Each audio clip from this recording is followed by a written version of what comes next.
do the test and they find that you are positive. But I do believe that the best way to go is to follow the instructions that we are getting from our experts. There's really no other way out of it. And, but also, now that vaccination is available, I really want to encourage our people to take advantage, particularly those who are advanced in age, to do vaccination. I am going to personally arrange to do a public vaccination so that people can see that I have confidence in the process. Thank you. I think the issue you raised is a self-answering question. I want to make it categorically clear that the measures that we have imposed are not my measures. These are measures that have been brought to us by those who have the knowledge, the professionals, the doctors, the medical practitioners, the scientists. They went through and we had long sessions with them. And this was their recommendation, that if we are to stem this virus from continuing to grow, kill people, the only thing we can do is to lock down. In fact, if we had gone by their extreme measures, they had wanted us to lock down the whole country. We had to come down to tell them we also have an economy, we also have livelihoods, which we must consider.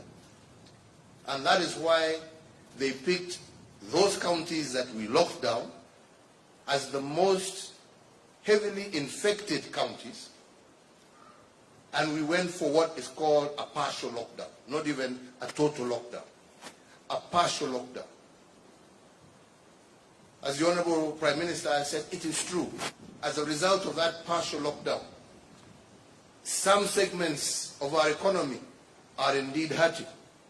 The hospitality sector, the bars. We also know that churches are not having the opportunity to gather, but at the end of the day, we have not said that people cannot pray. And we welcome people to pray in their homes. But the most important thing is that we must stay safe. And by staying safe means we do everything that is possible to follow the protocols and the guidelines that have been given to us by the health experts. The washing of hands, the social distancing, the wearing of masks, and indeed encourage those, especially of that age bracket that is most vulnerable, the elderly, who are most susceptible to death, to be vaccinated. And as to when these measures will be removed and we can go back to normal, which is our prayer every single day, depends on how we are able to flatten this curve.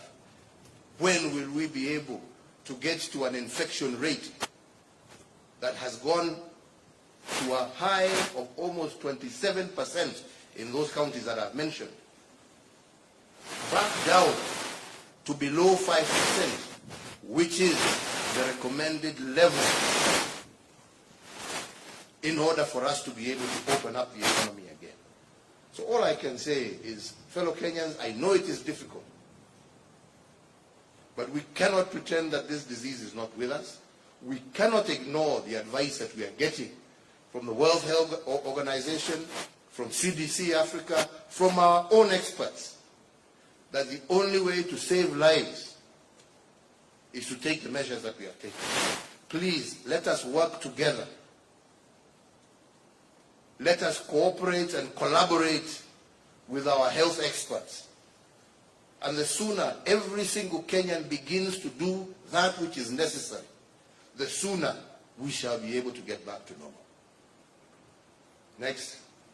Thank you, Mr. President. My name is George Maringa from KTN News. And as you speak about, ensuring that the percentage reduces to below 5%. We've seen the donation to the 5 countries, and the question that, of course, Kenyans are asking is when shall, last year you introduced, or rather you announced the mitigation measures to cushion Kenyans. This time when you announced the partial lockdown, we haven't seen much of that, considering that also the such donations would be made through manufacturing. When are we likely to see you and your government intervene, especially to ensure that Kenyans are cushioned even on matters tax? Thank you. Well, you must first and foremost recognize that this lockdown is very different from the first one. The last lockdown that we had, had to lock down the whole country.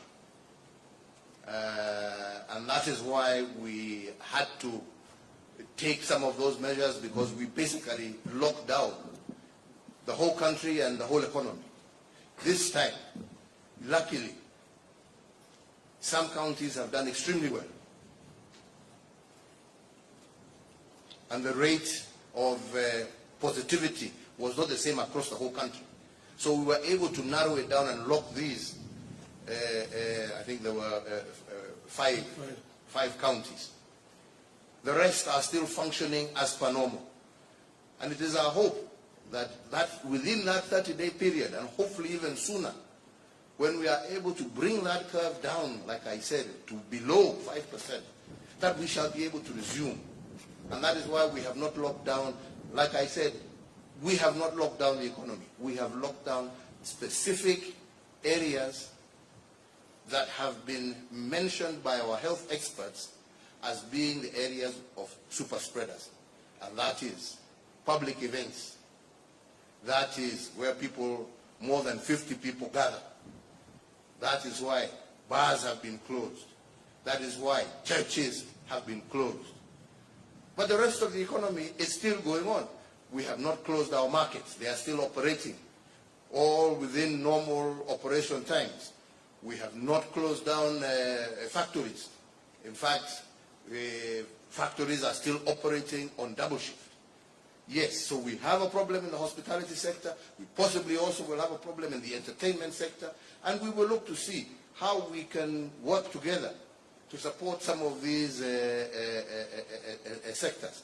But that will have to be on an issue-by-issue basis, because it's not, when you talk tax, you talk about the whole country.